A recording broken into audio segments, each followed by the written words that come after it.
Salut les filles, je fais ce petit vidéo aujourd'hui pour vous donner des explications concernant notre chapitre numéro 4. Comme vous l'avez vu, j'ai divisé mes notes de cours en deux parties parce que c'est un chapitre qui est quand même assez lourd. Donc, j'ai divisé en deux parties. Donc, aujourd'hui, on va s'attarder à ce que vous aviez à regarder cette semaine, donc les dossiers 1 et 2. Donc, on va aller voir ensemble ça tout de suite. Donc, démarrons le tout. Donc, notre chapitre 4 s'intitule Revendications et les luttes nationales.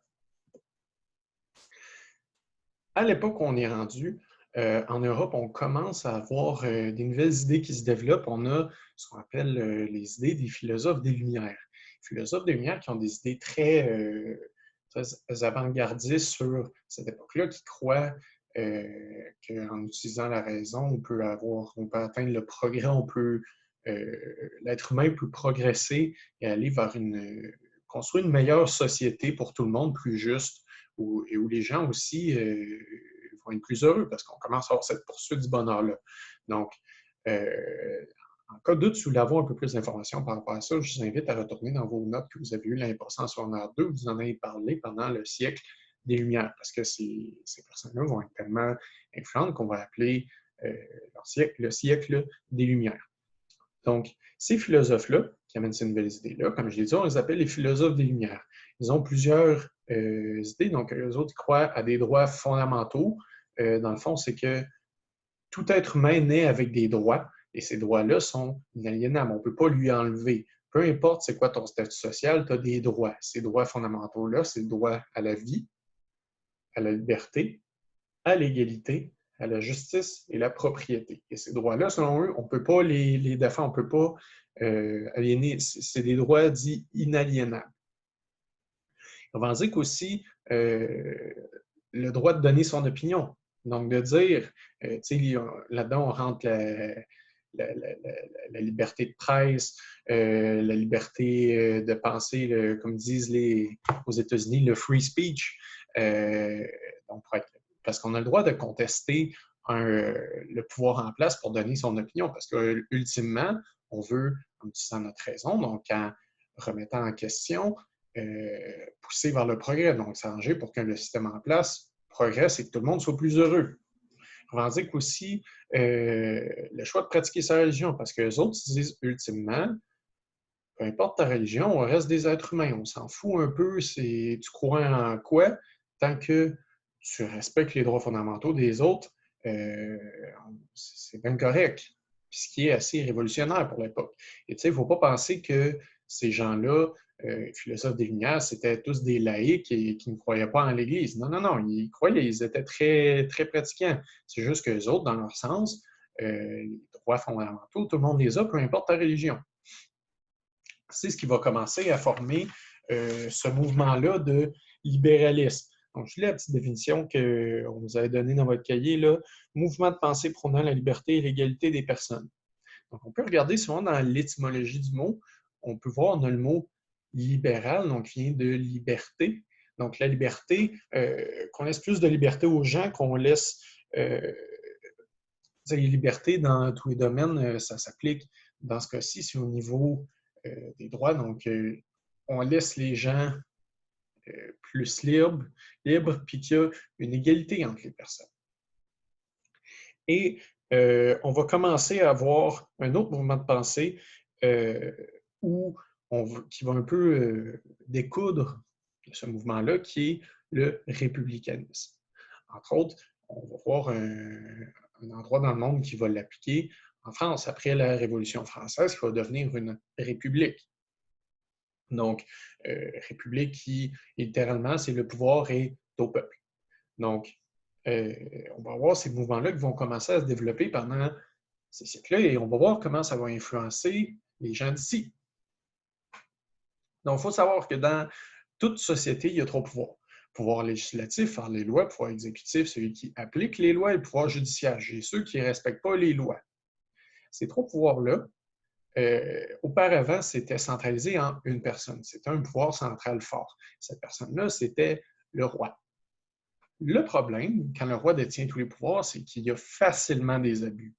Donc, c'est très facile pour le roi d'emprisonner ceux qui veulent pour nuire à certaines personnes. Il peut faire passer une loi en particulier qui va nuire. Il décide comment appliquer les lois. Donc, c'est très dangereux. Les abus sont extrêmement faciles. Et les philosophes et les politiciens ont commencé à s'en rendre compte. Donc, on va trouver une solution, diviser les pouvoirs pour s'assurer qu'il n'y a pas une personne qui dirige tout le pays. Parce qu'essentiellement, si tu détiens les trois pouvoirs, tu fais tout ce que tu veux. Il n'y a rien qui peut t'empêcher. Il n'y a rien qui t'encadre. Tu es le pouvoir ultime. Puis là, certains pourraient dire, ben, c'est un dirigeant visé qui fait des bons choix pour sa population, mais c'est bien, oui. Sauf que l'inverse, si tu as quelqu'un qui abuse de ses pouvoirs, c'est très dangereux. Et l'être humain étant ce qu'il est, l'abus de pouvoir est extrêmement facile. Donc, on pensait à avoir cette division des pouvoirs-là. Il faut aussi avoir à la même époque un mouvement de libération nationale, poussé par cette pensée-là de libéralisme. Donc, on va avoir dans les colonies d'Amérique, surtout, bon, on a vu les États-Unis qui vont devenir indépendants. On va avoir en Amérique latine plusieurs colonies qui étaient surtout des colonies de l'Espagne et du Portugal qui vont devenir indépendantes, qui vont se révolter.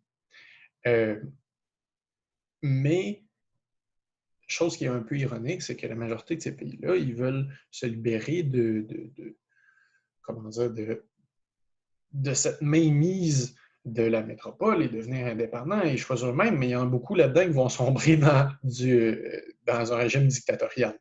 Que finalement, certains personnages forts vont prendre le contrôle du pays et finalement, ils vont se ramasser un peu retour au point de départ. Et que ça va prendre longtemps avant de devenir des pays vraiment libres. Je pense entre autres au Brésil, qui, si je me rappelle bien, il a fallu attendre jusqu'en 1985 avant que ça devienne une démocratie. Donc, est-ce qu'ils se sont réellement libérés? C'est une autre question à revenir, mais en tout cas. Aussi, il faut retenir que pendant ce mouvement de libération nationale-là, la Grande-Bretagne, même si, bon, auparavant, elle avait perdu, oui, les États-Unis, mais après ça, elle va conserver toutes ses autres colonies en Amérique. Ça peut l'affecter. Parce que la Révolution américaine qui s'est passée un peu avant ce mouvement-là de libération nationale qui va avoir lieu en Amérique latine et centrale.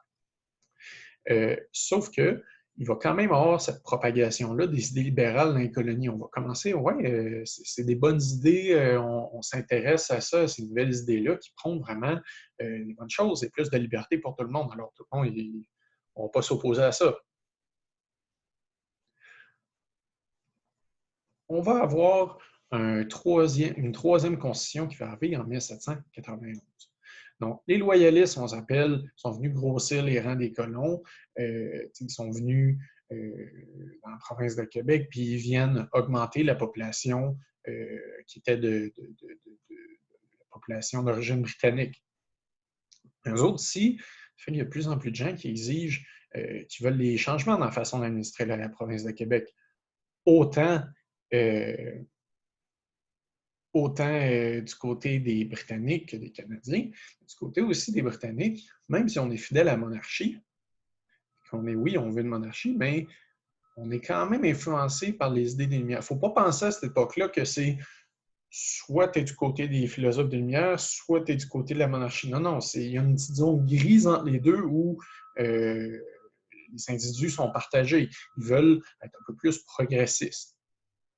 Ce qui va mener à une nouvelle constitution pour essayer de changer les choses, d'améliorer, puis de calmer les gens qui sont dissidents.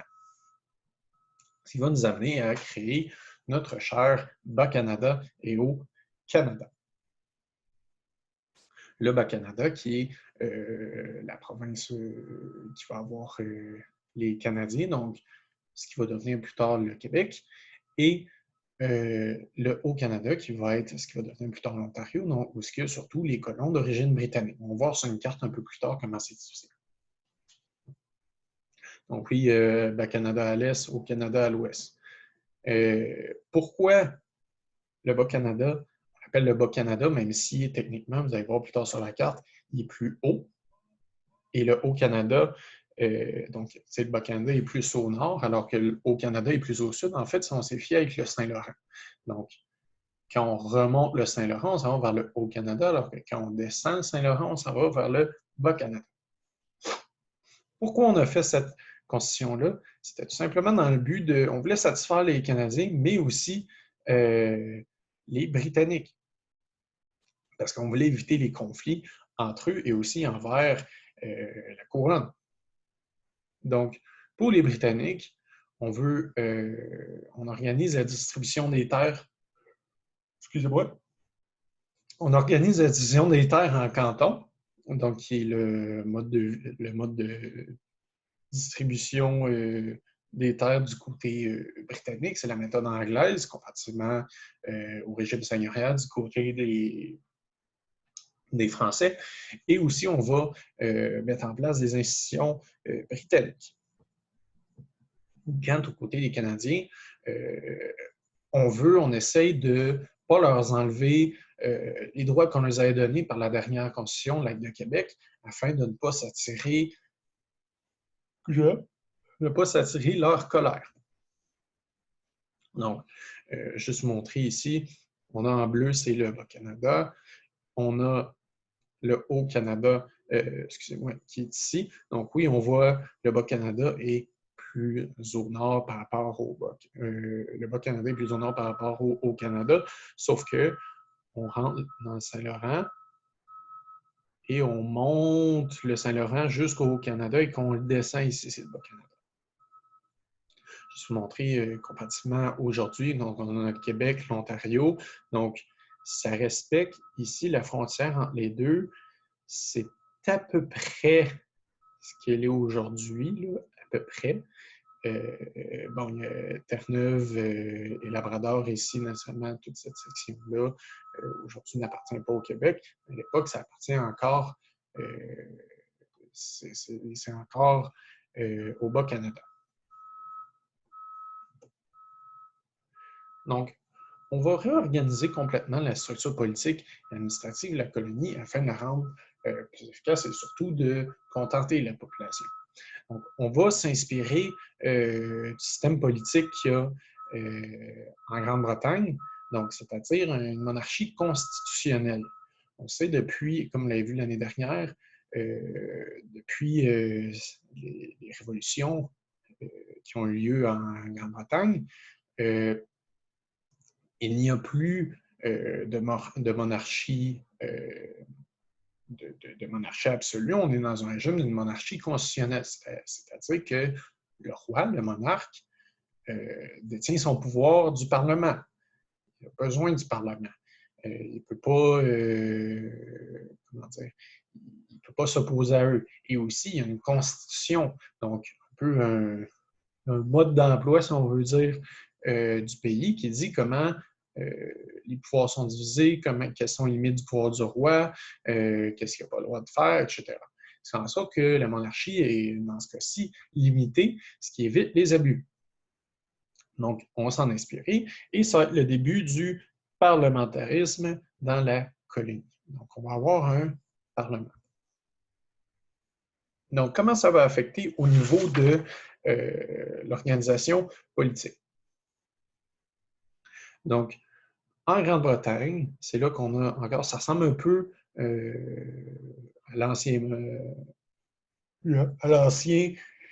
régime politique à ce niveau-là. Ça n'a pas beaucoup changé. Donc, on a encore le gouvernement britannique, dont le roi, ses cabinets de ministres. Ensuite de ça, on a le secrétaire d'État aux colonies qui est responsable de ce dossier-là. C'est un peu, comme aujourd'hui, il y a un ministre pour chaque ministère. Bien là, c'est comme s'il y avait un ministère des colonies, par exemple, si on peut faire cette petite analogie-là. Donc, on a le gouverneur général qui est encore une fois le personnage le plus important, qui est le plus important dans les colonies. Ça n'a pas changé, c'est encore le numéro 1. Petite différence, un, deux. Quand on va au Bas-Canada, on a notre conseil exécutif, notre conseil législatif et on a une chambre d'assemblée. Cependant, la chambre d'assemblée, on n'est pas encore avec un gouvernement responsable. Donc, la chambre d'assemblée, pas grand-chose à dire. Elle ne fait pas grand-chose. Et ici, les électeurs, ils ont noté ici 50 députés et au Canada, seulement 16 députés. Pourquoi? Tout simplement parce que dans le Bas-Canada, la population est plus nombreuse. On a encore une population majoritairement canadienne, donc majoritairement des francophones catholiques, franco-catholiques. Du côté du Haut-Canada, on a un responsable du gouvernement général qui est juste en dessous, donc c'est le lieutenant-gouverneur. Et encore une fois, conseil exécutif, conseil législatif, chambre d'assemblée, on a nos électeurs, etc.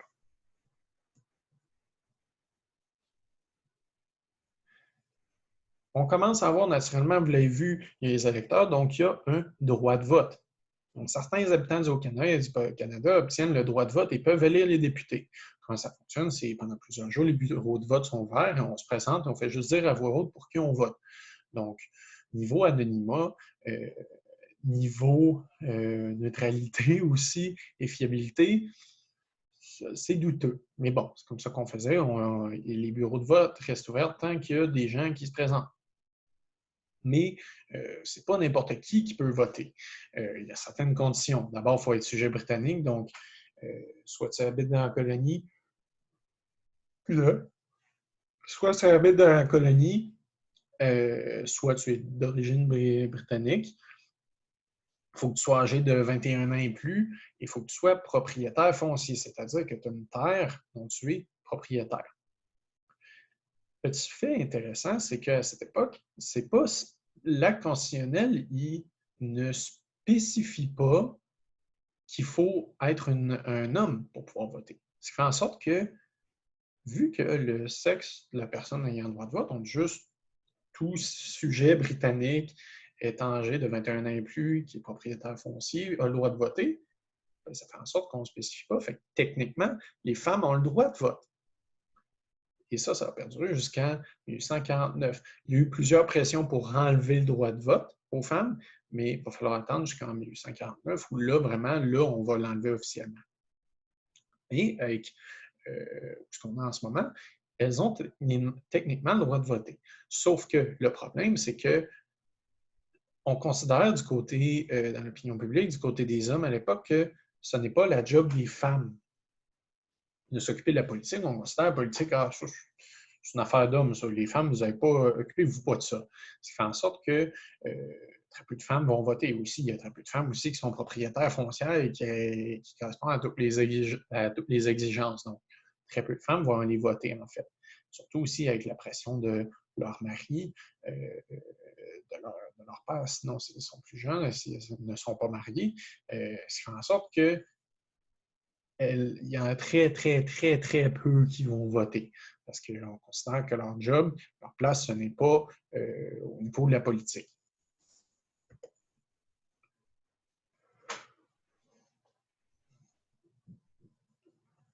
Donc, les Canadiens ont participé au pouvoir à cette époque-là, mais l'influence va rester très limitée par rapport à leur réelle influence sur ce qui se passe dans la politique. Parce que le gouverneur, il bloque tout. Tu as besoin d'avoir obligatoirement l'approbation du gouverneur pour passer une loi. Et le gouverneur, naturellement, il va protéger les intérêts britanniques.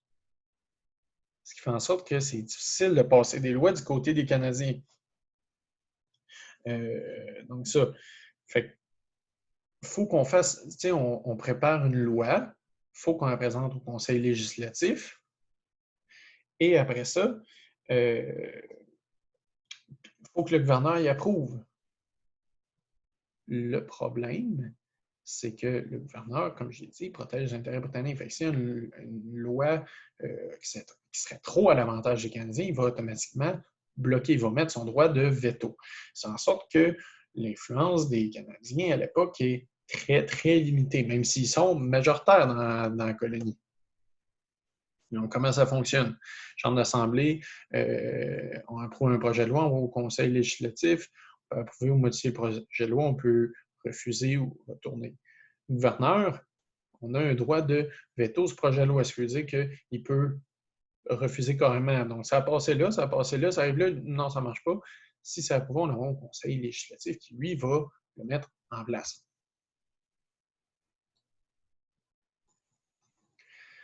Dans les chambres d'assemblée, il y a un président qui s'occupe de diriger les débats, qui s'occupe de garder l'ordre. On voit, si vous avez déjà vu une scène de l'Assemblée nationale à la télé, souvent quand il parle, ah, on a parlé de tel projet de loi hier, blablabla. Vous allez voir, c'est le monsieur qui est sur le trône, le monde s'adresse à lui en disant « Monsieur le Président ». Donc, c'est lui, c'est le président, c'est un poste très important.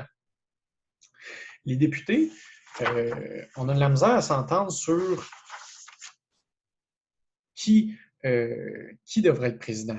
Parce que naturellement, les députés canadiens veulent un président francophone, parce qu'on est majoritaire, ça doit être un président francophone. Et les députés britanniques, eux autres, disent non, non, non, une colonie britannique, ça devrait être un président anglophone. Sauf que les députés canadiens sont majoritaires, donc ils réussissent à faire élire un président francophone, qui va naturellement causer la colère du côté des citoyens britanniques. Au niveau de la langue, ça aussi, on va avoir d'autres problèmes parce que les députés britanniques, ils veulent que les textes légaux, donc tous les lois, tous les édits, tous les traités, soient en anglais. C'est la langue officielle, c'est notre pays, c'est la Grande-Bretagne, on est une colonie, ça devrait être en anglais. Les députés canadiens, eux autres, ils veulent s'exprimer en français. Ils disent, on a le droit de s'exprimer en français, là. Puis on veut, pendant les débats et tout, ils disent, on veut aussi que les textes légaux soient rédigés en français et en anglais. Donc, ils font un peu un compromis à ce niveau-là, parce que, bon, on est conscient qu'il y a aussi des anglophones, fait que, les textes légaux, pour que tout le monde comprenne, on va les rédiger en français et en anglais. Le gouvernement britannique, après avoir analysé la situation, a finalement décidé que l'anglais va être la langue d'usage pendant les discussions à la Chambre et tout, sauf que le français, et aussi pas juste dans la Chambre, excusez-moi, je veux dire aussi la langue d'usage dans la colonie, mais aussi, il permet que le français soit utilisé dans les débats, puis les textes de loi vont être traduits en français aussi. Donc, officiellement, la langue officielle, c'est l'anglais, sauf qu'on permet dans les débats d'utiliser le français, puis les textes de loi, oui, vous allez pouvoir les traduire. Autre problème, alors oui, je sais, on s'obstine souvent, mais il y a encore des problèmes. On a souvent la difficulté à s'entendre et on le voit encore à ce niveau-là, au niveau du financement des prisons, parce que oui, on a une grosse population et là, on commence à avoir, on a des centaines de milliers de personnes automatiquement, il va y avoir des crimes qui vont être commis, ça prend un système carcéral, donc ça prend des prisons. En 1805, on a de la misère à s'entendre sur le financement de la construction des prisons. Comment? Parce que ça coûte de l'argent. Comment on va payer ça? Les députés britanniques disent ah, ben, ça va être simple, on va mettre une taxe et propriétaires fonciers sur les gens qui ont des terres, les gens qui ont des propriétés. Les députés canadiens, eux autres, sont vraiment pas contents parce qu'ils disaient la majorité des gens qui sont propriétaires, la majorité des gens qui, dans la colonie, point, c'est des Canadiens. Donc, ça fait en sorte que nous, ça va nous affecter, puis vous, les anglophones, ça ne vous affectera quasiment pas. C'est pas juste. Eux autres, ils proposent plutôt de taxer les produits importés. Donc, de rajouter une taxe douanière ces produits qui sont importés pour faire en sorte qu'on puisse financer cette construction-là. Encore une fois, les députés canadiens, ils sont majoritaires, fait qu'ils l'emportent. Ça va occasionner encore plus de tensions entre les Britanniques et les Canadiens. Avec ces tensions-là, on va finir par avoir deux partis politiques qui vont se former, les deux premiers partis au Canada. D'un côté, le Parti canadien, je laisse deviner c'est qui est dans cette gang-là, de l'autre côté, le Tory Party. Parti canadien, donc je vous ai mis le petit schéma que vous avez dans le petit tableau que vous avez dans votre cahier, donc composé de députés canadiens, mais il y a quelques Britanniques aussi qui sont là-dedans. C'est le parti qui est majoritaire à la Chambre d'Assemblée, il est appuyé par la bourgeoisie professionnelle canadienne, la majorité de la population. Ils veulent des réformes aux institutions politiques en place. C'est des gens qui sont plus réformistes. Ils veulent qu'on change les choses. Ils demandent aussi, donc entre autres dans leur nouvelle demande, ils veulent pouvoir gérer eux-mêmes le budget d'État colonial. Fait que qu'eux autres, ils gèrent le budget de la colonie. Le Tory Party, il est composé de députés britanniques, naturellement, du gouverneur et la plupart de ses conseillers. Il est minoritaire à la Chambre, sauf qu'il est appuyé par les marchands britanniques. Donc, il est appuyé avec des gens assez influents et qui ont beaucoup d'argent. Donc, ce qui fait en sorte que ces membres ils ont de l'influence auprès des autorités coloniales parce qu'ils contrôlent beaucoup d'institutions politiques. Donc, même si c'est un parti qui est minoritaire, il y a beaucoup d'influence et il y a beaucoup de moyens pour faire à ses fins.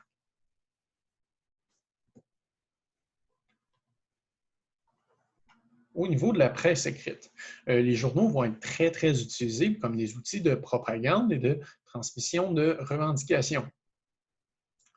Du côté du Tory Party, on va surtout avoir le Quebec Mercury, le Montreal Herald et le Montreal Gazette. Donc, il faut être les journaux dans lesquels on présente, oui, les nouvelles, mais aussi les revendications, puis on va un peu essayer de chialer contre l'autre parti pour dire que nous, on veut changer, mais eux autres ne veulent pas. Donc, oui, il va y avoir un peu cette propagande-là de la part des deux partis. Du côté du Parti canadien, on a le journal tout simplement appelé le Canadien et aussi le Vindicator. En 1810, on va avoir un événement qui fait un peu, pas juste un peu, mais il va beaucoup choquer les Canadiens. Le gouverneur général James Craig va décider de faire fermer le journal Le Canadien parce qu'il dit qu'il va trop loin dans ses opinions, que c'est dangereux pour la couronne. Donc, il fait fermer le journal en présentant les rédacteurs et des dirigeants du Parti canadien qui l'accusent de traîtrise. On est maintenant rendu au dossier 2. La population canadienne. Donc, dans le dossier-là, on va regarder tout d'abord la population canadienne et après ça, on va regarder la population d'origine britannique. En 1791, il y a environ 160 000 habitants au Bas-Canada. 90 % c'est des Canadiens d'origine française, donc c'est des francophones. C'est surtout des agriculteurs, des artisans, des ouvriers. Donc, la majorité sont des gens avec, comment dire, des gens peu influents de la petite populace. Là. Mais on a aussi des membres du clergé. Il y a des seigneurs, parce qu'on se rappelle, on avait remis en place le régime seigneurial, et il y a une bourgeoisie professionnelle qu'on avait discuté, qui des gens qui sont de plus en plus influents, des gens qui sont instruits, ils vont commencer à... ça ne sera pas des gens très riches, mais ils vivent bien, ils sont éduqués, donc ils sont plus influents. Du côté du Haut-Canada, ils sont seulement 10 %, donc très peu influents dans cette autre partie-là. Une chose qui est particulière à la population canadienne, c'est qu'elle n'a jamais cessé sa croissance. Donc, depuis la conquête, il n'y a plus d'immigration française. Il n'y a plus de Français qui s'installent parce que tout simplement, ce n'est plus une colonie française. Donc, ça ne tente à aucun Français d'aller d'une colonie britannique. Sauf que la population a continué de monter parce qu'il y a un accroissement naturel. On fait des bébés. Donc, il y a un taux de natalité très élevé. Et on s'appelle, surtout dans la vallée du Saint-Laurent, les conditions de vie étaient assez bonnes, ce qui fait en sorte qu'on en fournissait des bébés. Là.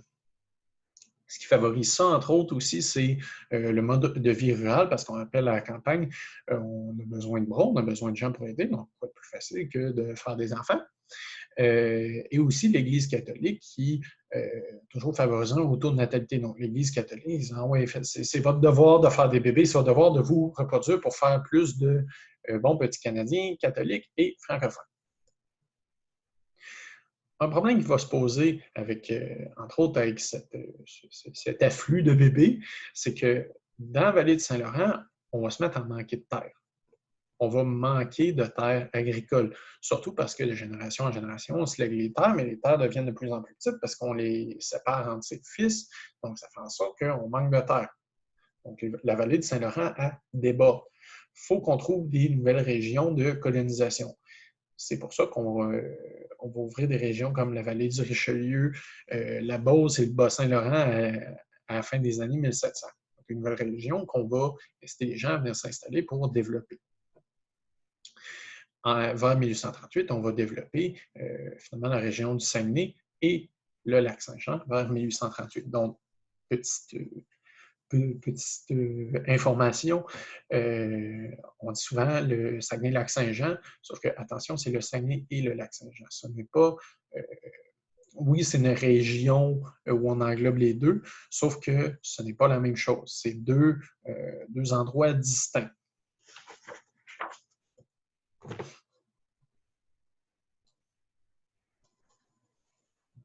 Donc, on va avoir la Société des pinières du Saguenay, qui est aussi connue comme la Compagnie des 21, qui va développer, qui va être chargée de développer cette région-là. Pourquoi on veut développer cette région-là? C'est parce qu'on voit qu'il y a beaucoup de bois. Donc, c'est très... et on sait qu'à cette époque-là, on a besoin... l'industrie forestière est en plein essor, donc c'est très intéressant d'aller là. Il y a du profit à faire et surtout, il y a un gros potentiel agricole. Il y a des bonnes terres. Alors, c'est pour ça qu'on va aller développer ce secteur-là. D'ailleurs, bon, je vous ai mis un petit monument qu'il y a pour donc dans la région, donc c'est au Saguenay, pour commémorer la Compagnie des 21 qui a développé la région. On voit un personnage qui est en train de semer des graines pour, dans le fond, sur sa terre. Donc, ça représente un peu comment cette compagnie-là a semé les graines de ce qu'allait devenir cette région-là qui s'est développée par la suite. Donc, un petit monument à leur mémoire. On va aussi commencer à avoir une migration vers les villes parce que, vu qu'il y a trop de population à la campagne, on manque de terre et aussi, on est dans les débuts de l'industrialisation, donc on commençait à avoir cet exode rural-là. Ça fait en sorte que des villages, des petites villes vont se développer de plus en plus, ils vont accueillir de plus en plus d'habitants. Sauf que, comme vous l'avez sûrement déjà vu l'année dernière, au niveau de l'industrialisation, la situation dans la ville est très difficile. C'est pas joyeux. Les conditions de vie en ville sont assez déplorables, même au début de l'industrialisation. Mais les gens ont besoin d'un travail et ils n'ont pas de terre, alors les gens, il y en a beaucoup qui vont se diriger vers les villes et c'est le début de l'urbanisation dans la colonie. Parce qu'auparavant, c'était majoritairement des gens qui vivaient en campagne. Il y a d'autres Canadiens aussi, eux autres, leur solution, c'est qu'ils vont aller dans les États-Unis, surtout en Nouvelle-Angleterre.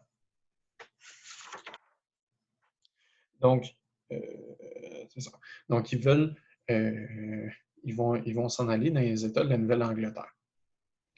On s'installe dans les villes pour aller chercher du travail parce qu'il y a des manufactures, des usines qui font en sorte que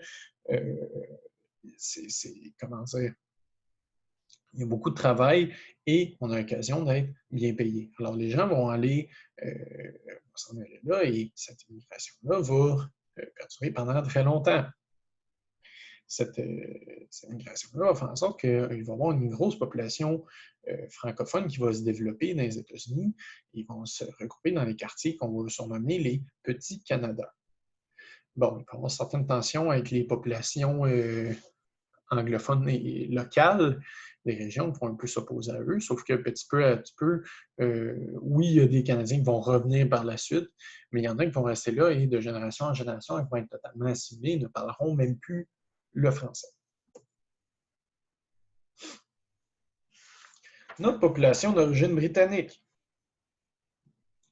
Quand on a adopté l'acte constitutionnel, les chefs britanniques étaient déjà plus de 90% des 10 000 habitants du Haut-Canada. Donc, ils étaient déjà majoritaires dans le Haut-Canada. Et au Bas-Canada, cependant, ils représentent seulement 9%. Ça fait en sorte qu'ils sont, même s'ils sont majoritaires au Canada, en tout, ils sont minoritaires. Plusieurs d'entre eux vont être aussi des agriculteurs, des artisans ou des ouvriers. Ce n'est pas tout, comme on dit, des big shots, des gens avec beaucoup d'argent, des grands marchands dans la majorité. C'est aussi des agriculteurs, des artisans ou des ouvriers. Sauf que la petite portion qui font partie de l'élite, ils font partie de la classe dirigeante. Donc, on a les gouverneurs, des juges, des officiers militaires, des membres des conseils, ou encore de la bourgeoisie d'affaires. Ça fait en sorte qu'ils sont moins nombreux que les Canadiens, mais ils sont très influents dans la colonie. Donc, ce qui fait en sorte que ils ont leur mot à dire à ce qui se passe dans l'administration coloniale.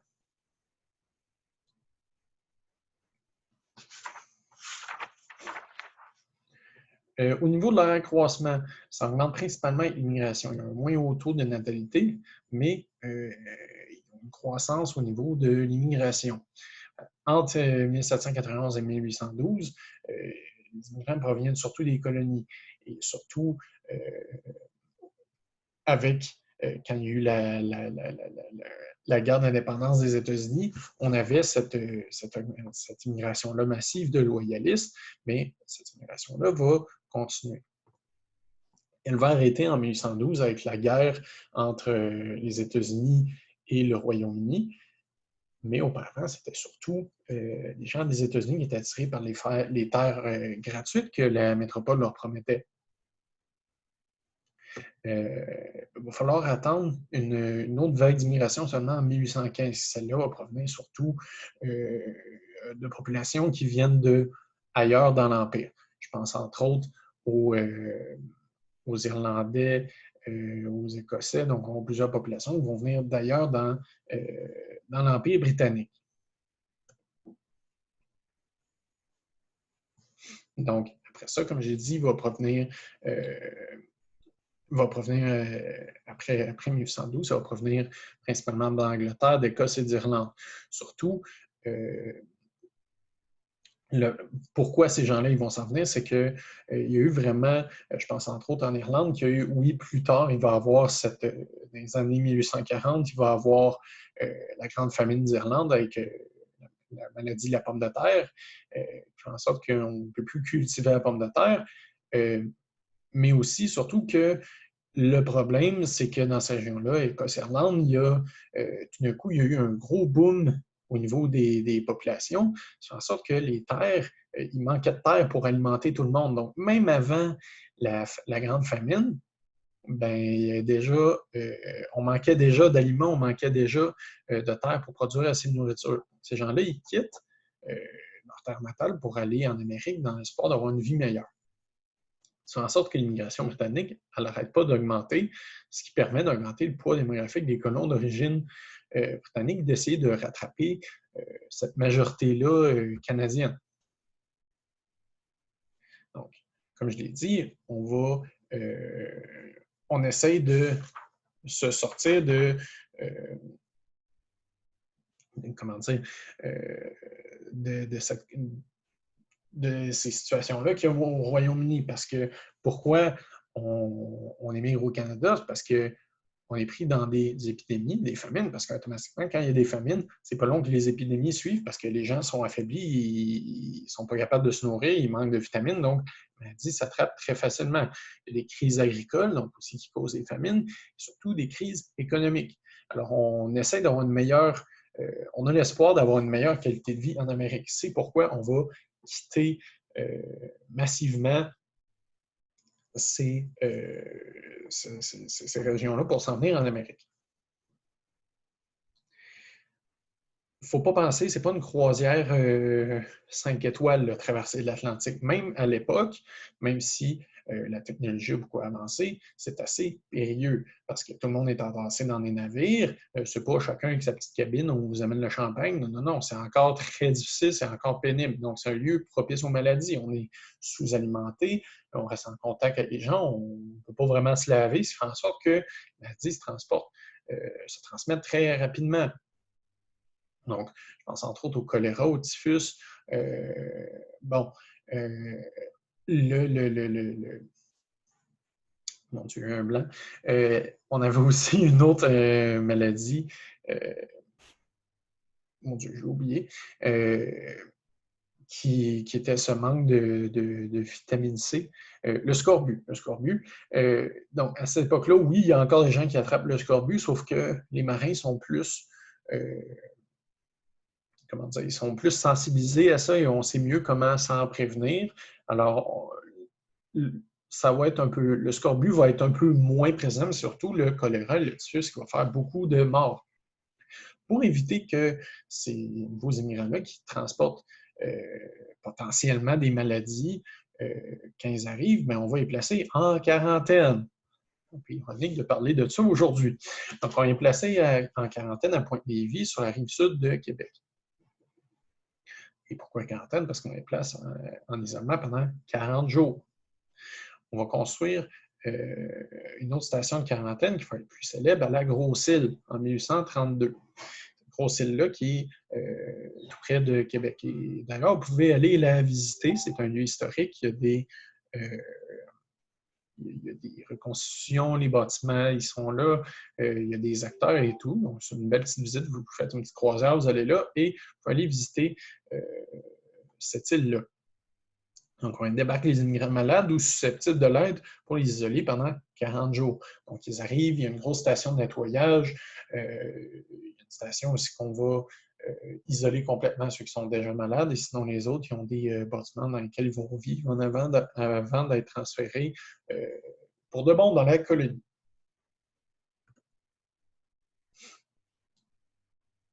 Au niveau des terres, la majorité des bonnes terres seigneuriales étaient occupées naturellement par des francophones au Bas-Canada.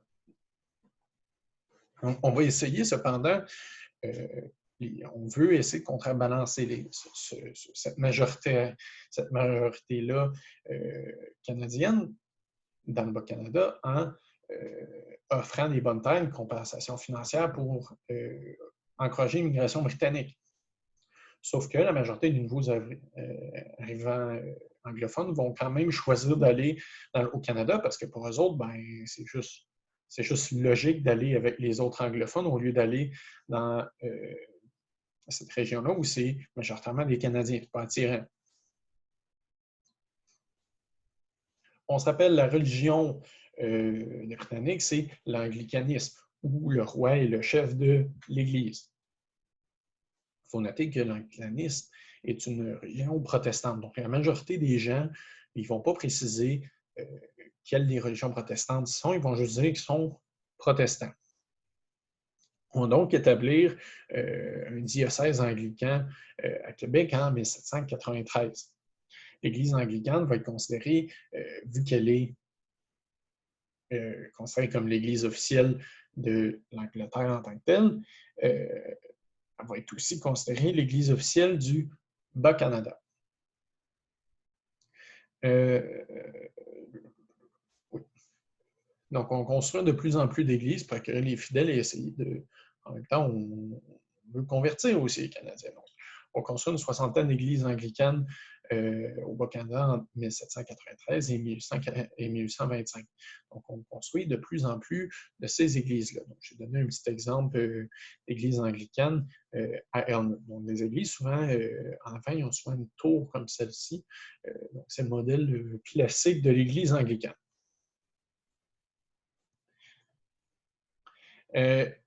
Au niveau du conseil législatif et exécutif, l'évêque anglican va être très influent. Lui a la possibilité, contrairement à l'évêque catholique, il a la possibilité de siéger au conseil législatif et exécutif du Canada.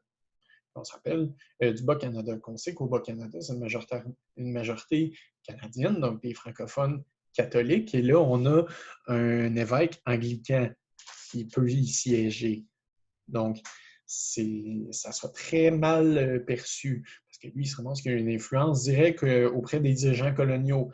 Donc, ce qui peut mettre des bâtons dans les roues aux Canadiens. Naturellement, le premier but de l'évêque anglican, c'est quoi?